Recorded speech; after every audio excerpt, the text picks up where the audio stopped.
Welcome to the world behind midnight. There are things your government has classified, not because the public couldn't handle the information, but because the information is still alive, and still inside the fence. And it has been there long enough to understand exactly how the fence works. He had worked 14 nights on the perimeter of Installation Kestrel, and he had exactly one question he had decided never to ask. What was in Section 4 that required a fence, inside a base that didn't appear on any map? On his 15th night, the inner fence came down.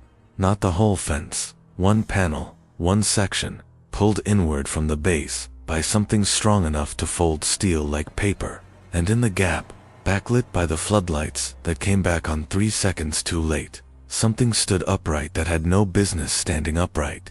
It turned its head. It had been waiting for the lights to come back. It wanted to be seen. The Nevada desert at 2 in the morning has a specific temperature logic that specialist Daniel Reeve had spent 14 nights failing to adapt to. The days were thermal and white, the kind of heat that borrowed against the following night. And the nights paid back with interest, cold that came fast and came complete, settling into the gravel and the fence posts and the back of your neck with the efficient indifference of a climate that had existed long before the installation and would exist long after. Reeve walked his assigned stretch of outer perimeter loop 7, with his M4 slung barrel down, and his breath producing small dissipating clouds, and his brain producing the low-frequency hum of a mind assigned nothing meaningful to process for 2 weeks running. He had started counting his footsteps on night 4. He had stopped tracking the total somewhere around night 11. Installation Kestrel did not appear on any map he had ever been given access to, which was itself not a low clearance for a 22-year-old 3 years into his first enlistment. He knew it existed because he was standing on its gravel. He knew it processed something significant because the infrastructure, the power draw, the water lines, the unmarked vehicle convoys arriving exclusively between midnight and 4 in the morning, was scaled for a facility 4 times the visible footprint. The bulk of Kestrel operated underground. This had been explained to him as hardened architecture, and he had accepted it the way you accept most things in the army, without a follow-up question, filed next to everything else that doesn't have an answer you're cleared to receive. Section 4 occupied the northeast corner of the installation. Double-fenced an outer perimeter of chain link standing 15 feet tall, topped with 3 coils of concertina wire, and 40 feet inward. An inner barrier of solid steel paneling 20 feet high, with no exterior handle on any gate. The sign read, Restricted K9 Unit Support, Authorized Personnel Only. Corporal Altamirano had told him on day 1 that Section 4 housed the installation's working dog program. She had been told this by someone who had been there longer, and she had passed it on in the specific tone of a person who has decided to stop examining what they've been handed. He had accepted it. The explanation had the texture of something designed to be accepted. What he could not accept, what he had been unsuccessfully processing for 9 days, was the warmth. The air on the Section 4 side of Loop 7 ran consistently 7 degrees warmer than the desert air everywhere else on the perimeter. Not machinery warm, not ventilation warm, body warm, the specific dense heat of living mass in an enclosed space. He had raised it with Altamirano on night 5. She had said HVAC, exhaust, animal habitation, documented variance, without looking up from her console. He had filed it next to everything else. On his 15th night, at 0-1-50-2, the sound started. He had heard it before, on nights 8, 9, 12, always distant enough to attribute to wind moving through the steel panel gaps of the inner fence. But at 0-1-50-2, on night 15, the sound was close and structured and coming from the dark space between the 2 fences, from the band of shadow along the base of the inner steel wall. Low below any frequency in the K9 vocalization range he had encountered in familiarization training. A chest sound, a thoracic resonance produced by a cavity larger than any dog's ribcage. He stood at the outer fence with his palm flat against the chain link and felt the warmth pulsing through the steel in slow, rhythmic intervals. Whatever was on the other side was close enough that he could feel its breathing through the fence. 6 cycles per minute. the resting respiratory rate of something very large, very calm, and very awake. He keyed his radio. Altamirano answered immediately. She had been watching his position marker. "Reeve, not a question. Step back from the fence," he said. "There's something between the fences. Large. I can hear it breathing," she said. "Step back from the fence." He used her name. The pause that followed was 3 seconds, not a communications delay. "Please step back from the fence, Reeve." The please was not in any script. It told him more than the script intended. He stepped back. He stood 3 meters from the outer fence and listened, and the sound continued for 4 more minutes, low and rhythmic and massive. Then it stopped, deliberately, not fading. And from deeper in Section 4's interior, a second sound rose, higher, multiple, overlapping. The sound hit his hindbrain before his forebrain finished its first objection. Howling. Not one voice. Several, coordinated and brief, rising in a frequency that his body knew before his mind had assembled the vocabulary for what his body knew. Then silence. He did not sleep well. He came back for night 16 with a framework he did not have. Night 16 brought an east wind, and the east wind pushed the warmth from Section 4 directly into his face from the first step onto Loop 7. 7 degrees. Every night. The heat of bodies, rather than machinery, and more bodies than any working dog unit, had reason to house. He walked the loop with the heightened attention of someone who has accepted that something is wrong, but has not yet accepted what the wrong thing is. Brain running sensory inputs at higher resolution, catching everything it would ordinarily discard. Master Sergeant Houghton arrived at Section 4 at 0500 every morning. Reeve had watched this 16 times. Houghton carried a hard medical case.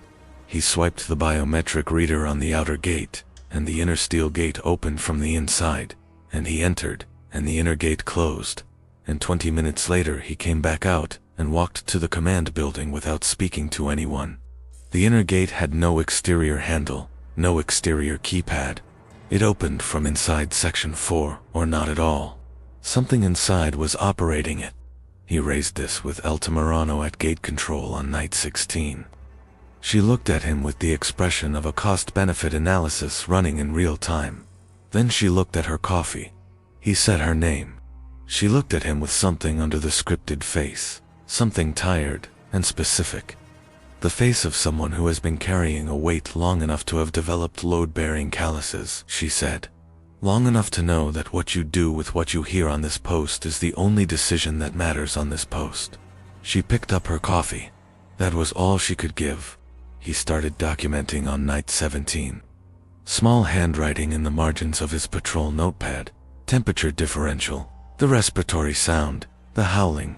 The inner gate mechanics. Houghton's arrivals. The medical case. The 0 standard frequency vocalizations across 16 nights. And the prints. The impressions in the gravel between the 2 fences, visible at an angle through the outer chain link, too large for any dog, too widely spaced, and in 2 instances showing a 5-point load distribution, heel, arch, ball, and 2 forward pressure points that matched nothing in any canine anatomy he had studied. Something bipedal had been standing between those fences. On night 17 at 0200, he stood at the outer fence and said quietly into the dark, "I know you're there." The silence lasted 4 seconds. Then something exhaled against the inner fence hard enough to push a condensation bloom through the steel panel gap. A breath, a single controlled exhale, close enough to the panel that the vapor reached the outer chain link and dissipated against the metal 3 feet from his face, warm, dense, alive. Lieutenant Colonel Marsh appeared behind him at 0-2-30. Uniform, no weapon, left hand running its low-frequency tremor at her side. She looked at him, at the fence, at him. In the dark behind the inner panel, something shifted the displacement of warm air that a very large body produces when it repositions close to a wall. Both of them felt it. Neither mentioned it. Marsh said, "In 17 nights, have you filed any non-standard observation reports?" He said, "No, ma'am." She looked at him for a long time. Her left hand tremored twice and stopped. She said, "Good. Keep not filing them. She walked away. She had confirmed everything by saying nothing. On night 18, Reeve reached into the dark and said, "How many of you are in there?" No answer came, but through the gravel between the fences, visible in the oblique light of a far flood lamp, the prints were different that night. More of them, closer to the outer fence than before. The werewolves had been listening, and they had moved toward the voice. On the 19th night, at 0-1-40, the inner fence came down. He heard it before he saw anything, a sustained pressure building in the steel, the groan of bolted paneling loaded past its structural rating, and a terminal crack that carried across the entire northern section of the installation with the clarity of a gunshot in cold air. Then silence. Then the howling began, and this time it was not distant or brief. It was full register and immediate, and it came from everywhere inside Section 4 simultaneously.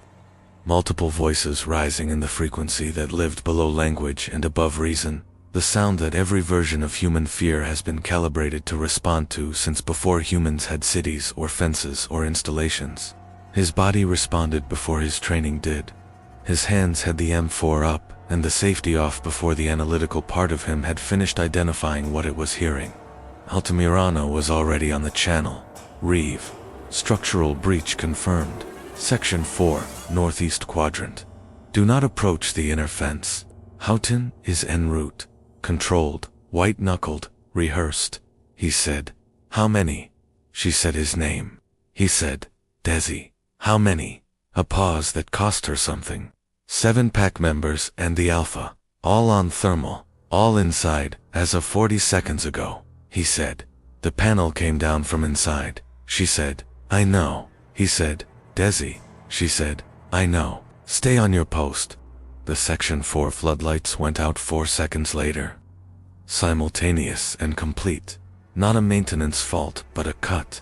Every sodium fixture in the compound going dark in the same instant. And in the darkness, the werewolves moved. He could see them only at the edges, where the outer floodlights threw weak secondary illumination into the gap between the fences through the chain link.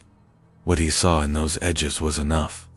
The werewolves moved in quadrupedal mode, covering ground at a speed the 40-foot gap should not have been wide, enough to contain 7 bodies flowing through the space with the lateral, ground-eating speed of things that run prey to ground across open terrain, shoulder blades rotating outward with each stride, heads carried low between those massive shoulders, yellow eyes catching the fringe light in paired flashes as they moved.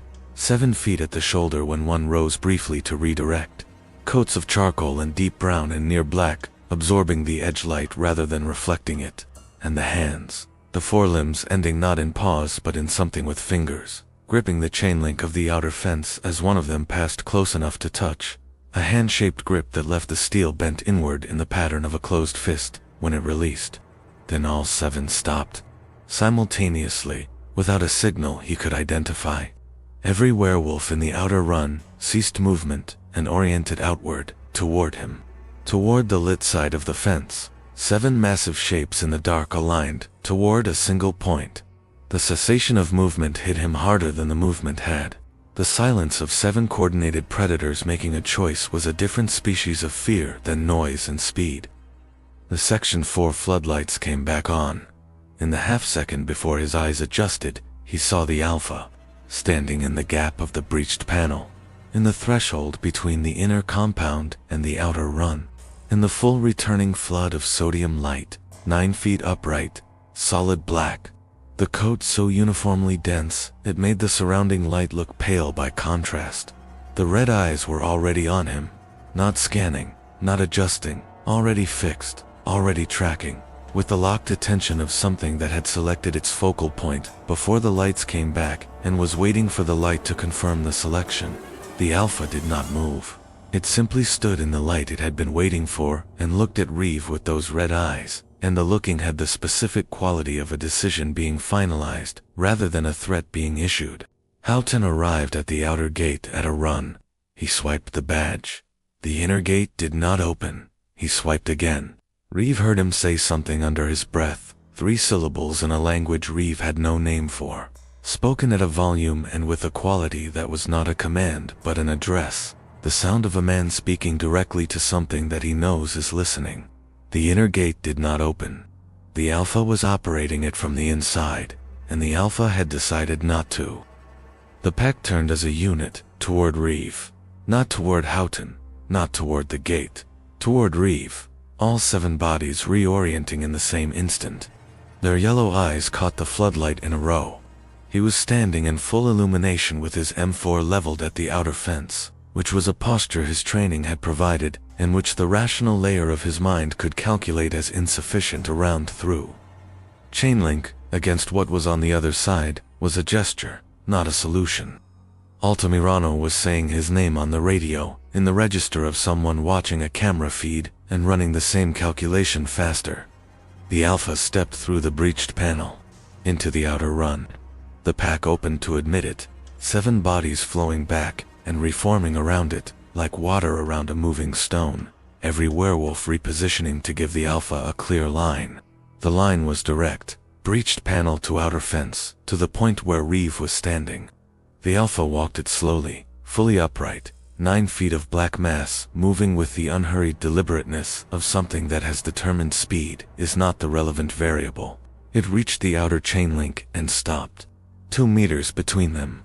The red eyes level with his despite the height differential. The Alpha had not lowered itself. Reeve was receiving the attention of something that had not adjusted its posture for him. He did not fire. He had the line and the clear angle, and he did not fire. He would write in his statement that he had assessed the chain link as insufficient to contain a round with other personnel in the downrange area. This was true. It was not the reason. The reason was that the red eyes, at 2 meters, and full floodlight, were not hunting eyes. They were the eyes of something that had already decided the outcome of the encounter, and was waiting for Reeve to catch up to that decision. The waiting was patient. The patience was old, he said, and he did not write this in the statement. What do you want? Houghton had moved to the outer fence to Reeve's left, he said, in the voice of a man whose protocol has reached the edge of its designed envelope. The marks were there when we found them. All of it, the arrangement, the terms, the system, we inherited it. We don't know who made the original agreement, or when. We know it held for a long time. He paused. It's been destabilizing. People at command levels above this installation decided the program was a resource to be exploited. The Alpha is showing us what happens if they continue, Reeve said. What does it want? Houghton said, for the first time in 19 nights, saying something that was not a prepared response. I think it wants a witness, someone new who hasn't been told what to file. The Alpha turned back to face him. The red eyes held for 4 more seconds. Then it turned and walked back through the pack, which parted and reformed behind it, and returned through the breached panel into the inner compound. The pack followed, the werewolves moving in the specific, unhurried way of things that have accomplished what they came to accomplish. The inner compound lights held at full intensity. The breached steel panel, when the engineering team reached it at 0400, had been reseated. Bolts threaded back into housings by hand. No tool marks. The work was precise. On the western interior wall of Section 4, facing open desert. A secondary door Reeve had not been briefed on, stood unlocked. In the gravel in front of it, a single handprint pressed with deliberate precision, 5 fingers, full palm, the grip of something with an opposable thumb. The Alpha had left it. It faced the desert. It was waiting to be followed. Specialist Daniel Reeve filed his statement at 0600. It described a structural fault in an inner fence panel, a routine canine containment event, and a sedation procedure executed under standing protocol. It was accepted without follow-up questions. He was offered a transfer 3 days later, unsolicited, which had never happened on a Loop 7 assignment. He declined. He did not document why. Lieutenant Colonel Marsh submitted an internal report 2 weeks after the incident to a command tier whose designation does not appear in the standard DoD classification framework. The personnel who had been treating Section 4 as a resource were reassigned within the month. The fencing was reinforced with materials Altamirano could not source to any military supply chain. Houghton continued, arriving at 0500. The inner gate continued opening from the inside. Somewhere in the Nevada basin, Behind a reinforced wall, 7 werewolves move through a compound that holds because the thing that leads them has decided the holding serves a purpose. The Alpha has been deciding this for longer than the installation has existed. Longer, perhaps, than anyone left alive can measure. And on the western wall, a door faces the open desert, unlocked, with a handprint in the gravel that was not left for Houghton, or Marsh, or anyone who already knew what to file. It was left for whoever came after. For whoever, on whatever night, decided to stop counting their footsteps and start asking the question the post was designed to prevent. Whether Reeve walked through that door, that information has been redacted at a classification level above what you're holding right now. Subscribe to The World Behind Midnight to uncover the next operation before it disappears. Because some secrets are best left behind midnight.